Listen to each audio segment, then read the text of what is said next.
O Cais e o Caos. Texto de autoria de Yoskaz.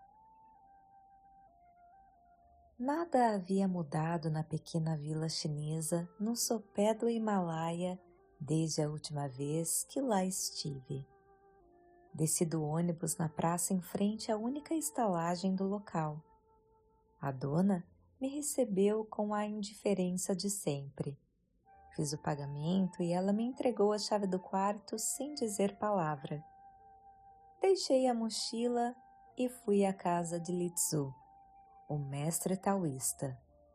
No trajeto, para espantar a fome, comprei uma momo, uma espécie de trouxinha de queijo cozida no vapor, vendida nas ruas e muito apreciada na região. Como de costume, o portão da casa estava aberto. Atravessei o jardim de bonsais com um recorrente encantamento. Eu me perguntava se a dedicação do mestre taoísta às plantas era a causa da cativante serenidade que expressava em seus gestos e palavras. Ao entrar na cozinha, meia-noite, o gato preto, que também morava na casa, se espichou, eriçou o pelo, saltou de cima da geladeira e desapareceu em fração de segundo. Espantei-me. Tinha ouvido falar que algumas espécies de animais possuíam aguçada sensibilidade, sendo capazes de identificar o sentimento das pessoas. Apesar de serem transmutadores energéticos, quando muito denso o sentimento, por vezes os gatos preferem se afastar. Como não havia mais ninguém na cozinha, estranhei. Eu vivia um momento de tranquilidade. Nenhum conflito significativo me atormentava os dias. Sem entender a reação de meia-noite, sentei-me à mesa à espera de Litsu, que não tardou a chegar. Sempre comedido no modo de expressar as emoções, vi nos olhos do mestre taoísta a alegria por me encontrar. Sem demora, colocou algumas ervas em infusão para o chá. Pediu notícias do velho, como carinhosamente chamávamos o monge mais antigo da ordem. Tinham sido contemporâneos em uma universidade inglesa nos anos de 1960. Uma amizade que vencera as turbulências do tempo. Comentei sobre a admiração que eu tinha sobre esses encontros, capazes de superar os reveses e as asperezas comuns à existência. O mestre taoísta sorriu e relatou: somos almas afins, com semelhante padrão de consciência e sintonizadas a um mesmo objetivo. Perguntei qual seria esse objetivo, e ele revelou: as grandes tradições filosóficas ensinam que o sentido da vida é a libertação dos sofrimentos. Questionei se a principal motivação não seria a evolução espiritual. Litsu respondeu que sim com a cabeça e acrescentou: evoluir é amar mais e melhor. O amor exige o necessário aprendizado sobre a origem, funcionamento e a desconstrução dos sofrimentos para encerrar definitivamente os atormentantes ciclos de dores emocionais contínuas. Do contrário, o amor ficará aquém quando poderia ir além. O sofrimento registra o potencial perdido do amor ainda desconhecido. O mestre taoísta fez o assunto retornar ao velho. Salientou que eu não havia respondido a pergunta que fizera. A conversa tomara outro rumo sem que eu desse notícia do seu amigo. Falei que ele estava bem, dirigindo a ordem esotérica dos monges da montanha e orientando os diversos cursos ministrados no mosteiro. Não me estendi além do básico. Litsu me olhou com seriedade e pediu: conte-me o que aconteceu. Insisti em dizer que estava tudo bem. O mestre taoísta ponderou com candura. Sei da importância do velho na sua formação filosófica, assim como do carinho e do respeito que nutre por ele. Contudo, nunca ouvi tão sucinto para falar sobre alguém com tanta luminosidade. Para corroborar as minhas impressões, a repentina mudança em suas feições também o denuncia. Algo está fora do lugar, afirmou. Em seguida, me deixou à vontade. Não se sinta forçado a falar sobre o que não deseja ou o deixa desconfortável. Expliquei que não era nada demais, apenas tinha discordado do velho quanto a algumas decisões administrativas. Havia alguns anos eu fazia parte da diretoria da ordem e era responsável por um dos cursos oferecidos no mosteiro. Ocorre que ele convidara outro monge, como são chamados os integrantes da Irmandade, o Alex, para um cargo recém-criado, o de coordenador geral de cursos e estudos. Tratava-se de um monge estudioso e bem preparado, mas muito jovem. Não se podia negar o valor das novas ideias que trazia, nem o seu intenso dinamismo em implementar algumas mudanças. Confessei que já assistira a algumas aulas do Alex e não me agradava o tom de voz alto, nem o excesso de pirotécnica, como me referia aos tantos recursos tecnológicos que ele usava em sala de aula. Considerava desnecessário. O importante será sempre o conteúdo, argumentei. Defini-me como alguém mais clássico e tradicional. Decidi me afastar da diretoria e abdiquei de ministrar o curso no qual eu seria responsável no próximo período de estudos. Comuniquei a minha decisão ao velho em mensagem escrita. Entendia que precisava me afastar para oferecer espaço à indispensável renovação. A evolução exige mudanças, pontuei para concluir. Li Tzu franziu as sobrancelhas e observou. O discurso está perfeito, porém sem nenhuma conexão com o coração. Você foi polido e quase gentil, mas nem um pouco sincero. O sentimento reprimido sobre o fato gera o sofrimento que o atormenta. O equilíbrio que demonstra é parte do personagem de aparência bem resolvida, sem o necessário respaldo de uma consciência em paz consigo mesma.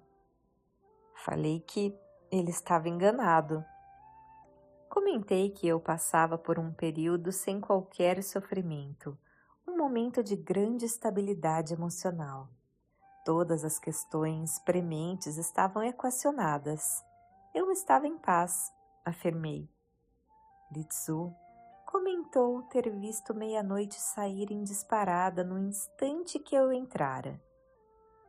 Admiti que também estranhara, uma vez que me sentia bem.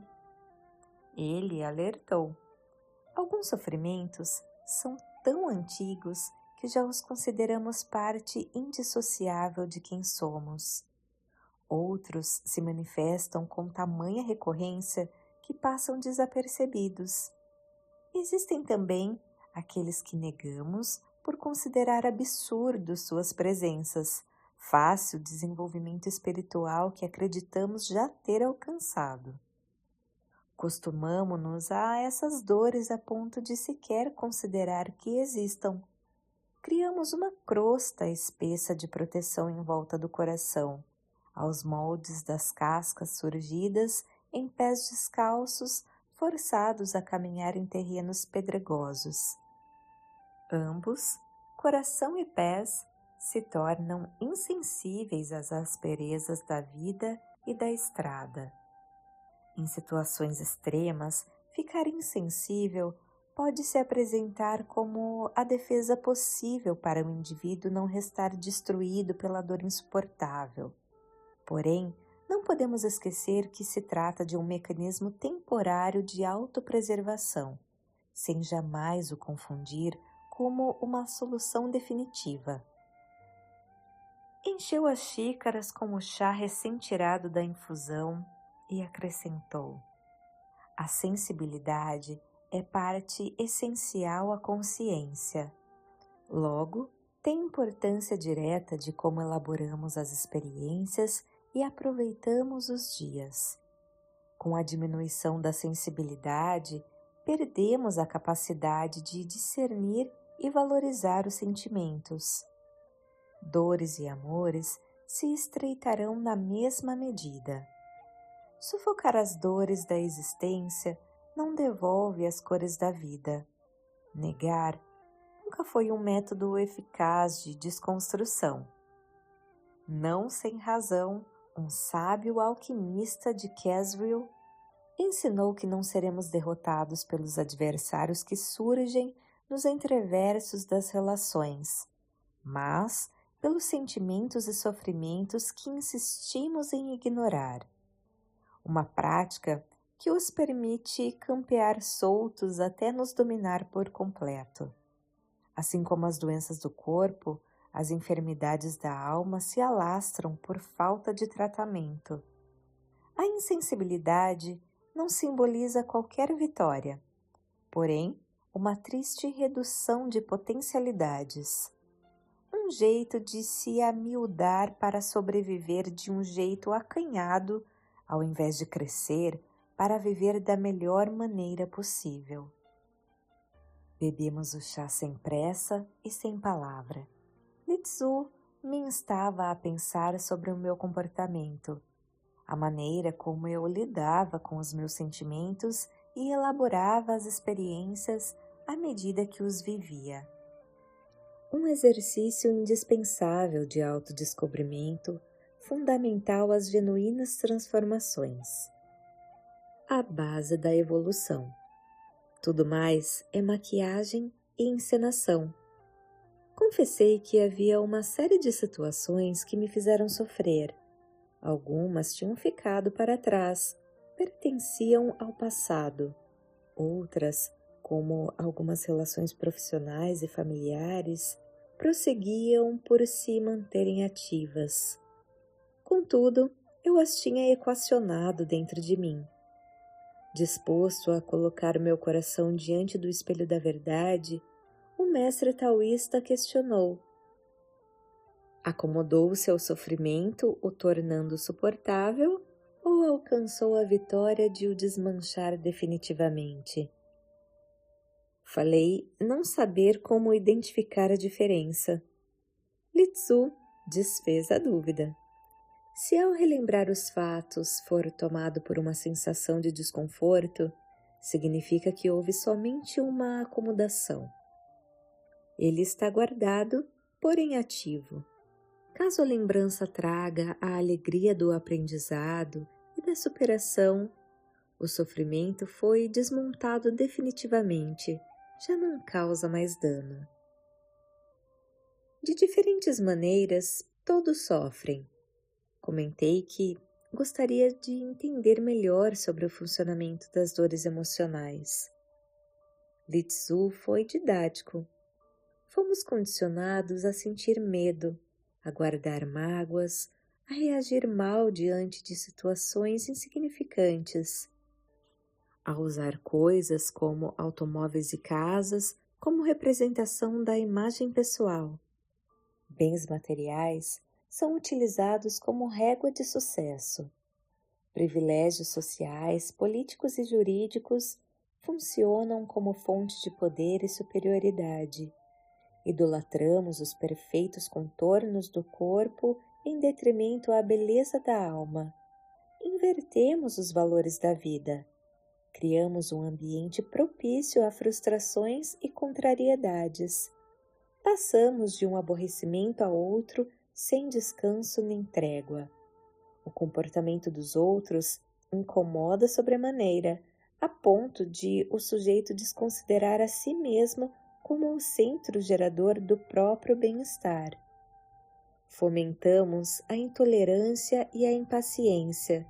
Estabelecemos como meta de felicidade conquistas que independem da nossa vontade ou capacidade. Abrimos mão do poder de redirecionar a vida. nossa própria vida. Sem darmos conta, nos esgotamos sem sair do lugar. Somos o oceano dos sofrimentos que nos afogam. Bebeu um gole de chá e prosseguiu. O sofrimento tritura os sentimentos até o limite do insuportável. Desequilibra, fragiliza, infelicita, impacienta, leva às conclusões falsas, reduz possibilidades e faz desperdiçar oportunidades. Estimula a agressividade ou o desânimo conforme as estruturas mentais e emocionais do indivíduo. Um perigoso círculo vicioso que se retroalimenta com dores contínuas e crescentes. Questionei como eu poderia me tornar apto para reverter o processo. O mestre taoísta explicou: há prazeres que geram dor desmedida. Existem prazeres que proporcionam sincera alegria, mas desaprendemos a distinguir qual é qual antes de o sofrimento se instalar. A diferença estabelece o cais ou o caos, onde podemos aportar em segurança, ou os mares que iremos naufragar. Perguntei se ele se referia a alguma situação específica. Li Tzu esclareceu: falo de todas as situações, mas falo também de uma situação específica. No caso, ao seu ato de renúncia aos cargos que tinha na ordem. Por não saber identificar ou se recusar a aceitar o sentimento que o envolveu ao saber da decisão do velho em nomear o Alex para uma função na qual você ficaria subordinado, o fez reagir mal. Contudo, na tentativa de esconder de si mesmo e ocultar dos demais monges o autêntico sentimento que movia sua escolha, elaborou uma renúncia com ideias nobres de abnegação e renovação. Se houvesse sinceridade, a paz transbordaria. Como não há, permanece uma tensão velada em seus gestos e palavras. Contestei, ele estava enganado. Questionei o modo pelo qual chegara àquela conclusão. O mestre taoísta mostrou a sua perspicácia. Pirotécnica, disse somente. Sim, eu tinha usado esta palavra para adjetivar o modo de agir do Alex, mas não entendia o que ele queria me mostrar. Ele esclareceu. O tom sarcástico no uso do termo para ilustrar os fatos mostrou existir um sentimento incompreendido e revelou a dor reprimida. O sarcasmo e a ironia são nefastas vias de agressividade disfarçada, porém socialmente aceitas, sendo até mesmo aplaudidas como suposta manifestação de bom teor intelectual. No entanto, a aceitação social não exclui a violência embutida no ato. A depender do indivíduo e da situação, o sofrimento tem o poder de comprimir ou esgarçar, implodir ou explodir, nos fazer acabrunhados ou impetuosos. Desconcertado, deitei as xícaras sobre a mesa e perguntei se ele alegava que eu tomara a decisão de me afastar dos cargos de diretor e professor movido por ciúme ou inveja. Falei em tom de indignação. A acusação era severa. Li Tzu não se alterou. Manteve a serenidade, os seus olhos fixos nos meus e devolveu a pergunta. Defina o cais que aportará ou o caos que viverá. Diga você. Contive o ímpeto de me levantar e ir embora. Ele queria me ajudar. Para tanto, eu tinha que ficar e enfrentar, não a ele, mas a mim mesmo. Como ensinou o alquimista do recôncavo, Narciso acha feio o que não é espelho. Ciúme e inveja, jamais. Sentimentos sombrios já transmutados e superados, afirmei. O ciúme se caracteriza pelo incômodo de não ser o polo principal do interesse de alguém. A inveja se restringe a indivíduos que não se conformam com as conquistas alheias. Em ambos os casos, insistem em reagir por instinto sem deixar aflorar os mais belos sentimentos. A minha postura não se adequava ao ciúme nem à inveja. Eu apenas não me alinhava às novas diretrizes determinadas pelo velho. Para não atrapalhar, me afastei. Simples assim, expliquei. Litsu sacudiu a cabeça como quem diz não e contrapôs. Simplória, sim. Simples, jamais. Se fosse, descortinaria os enganos que você teme revelar. Indaguei por qual motivo eu recearia admitir os meus enganos. Em resposta, ele apenas me olhou. Não carecia de palavra. Abaixei a cabeça. Eu sabia que não há mentira maior, nem mais grave, do que aquela que cada um conta para si mesmo. Daí, o caos ao invés do cais. Fechei os olhos e me calei por um tempo que não sei precisar. O mestre taoísta demonstrou não ter pressa. Manteve-se sentado à minha frente com uma calma e uma paciência inabaláveis. Para fazer do caos um cais, eu precisava admitir os genuínos sentimentos que moveram a minha decisão e começar a trabalhar com a verdade. Respirei fundo e confessei que, embora até então não admitisse, sentira ciúme pelo fato de o velho ter escolhido o Alex e não a mim para o cargo de coordenador geral. Eu sentira inveja ao ouvir tantos elogios quanto o método pedagógico que ele utilizava, assim como da leitura diferenciada que oferecia sobre a matéria que lecionava. Sim, o Alex era muito bom. Contudo, ao invés de me valer da verdade desconfortável, porém libertadora, eu escolhera uma saída de palavras elegantes para esconder sentimentos falaciosos. Era o prazer de curta duração com o sofrimento de longo prazo que Litsu falara há pouco. Tive de vencer todos os meus dragões internos para verbalizar que, sim, eu agi por ciúme e inveja.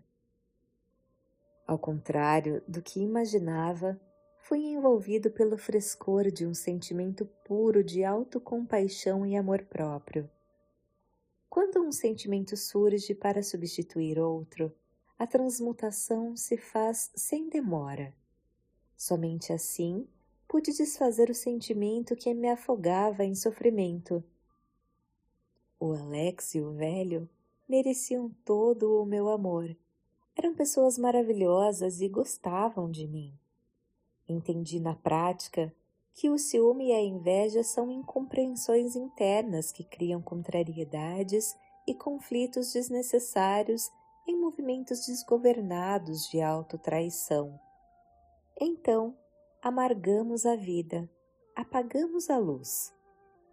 Faz-se indispensável emergir com a inveja e o ciúme à tona da consciência para reconhecer suas presenças e os alcances, assim como os enganos e desastres que provocaram, como meio de estancar suas atuações e influências. Perdoar-se a partir de um arrependimento sincero oferece as perfeitas condições de transmutação desses sentimentos por outros, como o carinho, o respeito e a admiração. Da mágoa se faz o amor, então a luz volta a brilhar. Reconhecer a própria fragilidade faz germinar a semente da força. Se a verdade oferece o remédio, o amor faz cicatrizar. A renovação que o Alex levava ao mosteiro também serviria ao meu aperfeiçoamento, desde que não me faltasse humildade e simplicidade. A regeneração consiste no renascimento e na reconstrução de si mesmo com diferentes e melhores fundamentos. Era isso que me esperava. Encerrei a minha confissão com os olhos marejados, citando um axioma popular. Aprendemos no amor ou com a dor? Li Tzu discordou. A dor nada ensina. A dor é o recurso limítrofe da vida para despertar o amor desconhecido ou desprezado. Enquanto o amor não chegar, o indivíduo não aprenderá. O sofrimento estreita a mente, turva a visão e envenena o coração. Se insistir em se manter distante do amor, a dor o fará naufragar após sucessivas colisões com os rochedos da incompreensão e da amargura. Somente quando a dor aceita o amor como timoneiro, a embarcação da vida ajusta a rota, saindo dos mares tempestuosos do caos para aportar no cais seguro da paz. Neste momento, meia-noite, o gato negro, que também morava na casa, entrou na cozinha, saltou para cima da geladeira, me olhou por alguns instantes, bocejou e adormeceu, em claro sinal que aprovava o meu novo padrão vibracional. Rimos. Ponderei que aquela conversa tinha encerrado a função da viagem. O meu coração pedia para eu partir rumo ao mosteiro, encontrar com o velho e o Alex, os abraçar, admitir os equívocos e pedir que me fosse permitido reingressar na ordem. Tive o amor e a alegria traídos pelo orgulho, vaidade, ciúme e inveja. Tudo se resumia aos meus desencontros comigo mesmo. Li Tzu pontuou: todos os conflitos são projeções externas de nossas insatisfações e incompreensões internas. Em verdade, ninguém tropeça por culpa de ninguém, salvo pela própria inabilidade em andar com os próprios pés. Ofereceu-me um lindo sorriso e disse: agora vá, faça o que precisa ser feito, não deixe a vida esperar. Quando não entendemos o cais, somos envolvidos pelo caos. Ao sair, passei pelo jardim de bonsais. Lembrei ter me perguntado ao entrar se cuidar das plantas era a razão de Li Tzu expressar tamanha serenidade em seus gestos e palavras. Embora o contato com as plantas fosse salutar, a resposta era não. Há tempos, o mestre taoísta aprendera a discernir a estrada que leva ao caos do caminho que conduz ao cais. Voz de Paula Paulini.